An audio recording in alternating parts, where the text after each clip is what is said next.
Both these guys, good takedowns, good on the ground, decent striking, and tough guys. Some kind of in between weight classes, isn't he, guys? I mean, he's probably should be fighting at 165 if there was a weight class. Yeah, I think he is stuck between weight classes. I think he looks a little sucked out at 55.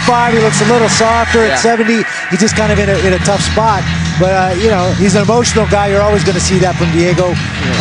He's a tremendous competitor. This has the potential to be that Diaz. And he is trying to take out a guy in Schaub who's got some nice knockout power. Randy, you've got some familiarity with Gabe Gonzaga. Yeah, Gabe is a very, very good competitor. He's actually moved to Vegas now. He's been... Gentlemen, 239 for the hybrid. All right, I'd like to see Hamill strike a bit with Tito as well, because I don't think Tito's happy. So who you put him in there with, he's going to scrap. He's going to go. He's that kind of fighter. And Dana is his hero. Look, that's quite a statement right there. Yeah, and certainly the opposite of a t-shirt we saw Tito sport at a previous weigh-in. And this guy certainly, though, doesn't get the Randy Couture treatment from the fans. I mean, can't even get cheered in his home state. No. Well, Tito's created that persona himself, and now, unfortunately, in a lot of ways, he has to live up to that, I think. To cut this morning, so maybe there was a back injury early on as he tried to cut back down to 170, but it doesn't appear as though Jake Shields had too much difficulty here in cutting back to bringing that part of his game up. I agree, and this kid is very well rounded. He's dangerous everywhere. It's just that Jake Shields is so good at that one thing. I've spent a couple of days around Jake, last couple of days. I genuinely think, as a media man, being up close with this guy, he's a star in the making today, and with the outlaw Josie Wales, like he was coming into town to clean up the welterweight division. Well, Jake Shields taking advantage of that half-pound allowance. He's been involved.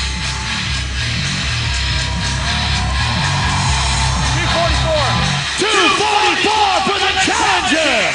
Kenny, what do you think about that? 244. A little heavier than I expected. I think, which is good. In condition, I don't think that's ever a question. So it's interesting to see if he put on some weight to kind of get closer to that 265 limit. Brock looks in tremendous shape. Now, this is the best shape I've ever seen him. He looks very, very lean. So Brock Lesnar, 264, has never had trouble making weight in the past, and a lean Brock Lesnar for the first time in his career as the heavyweight champion, coming in below the 265-pound limit. And you see there the height advantage. I guess they're listed as an inch apart. I guess that's about right. Look to be a little bit more. Tomorrow night you get a chance to compete for the biggest, most prestigious title in combat sports, the UFC Heavyweight Championship. Tell us how you feel tomorrow night's going to go down. I feel great. Everybody expect the war, and I just want to say muchas gracias a toda la raza que están aquí conmigo. Thank you. Cain Velasquez, ladies and gentlemen, good luck, sir.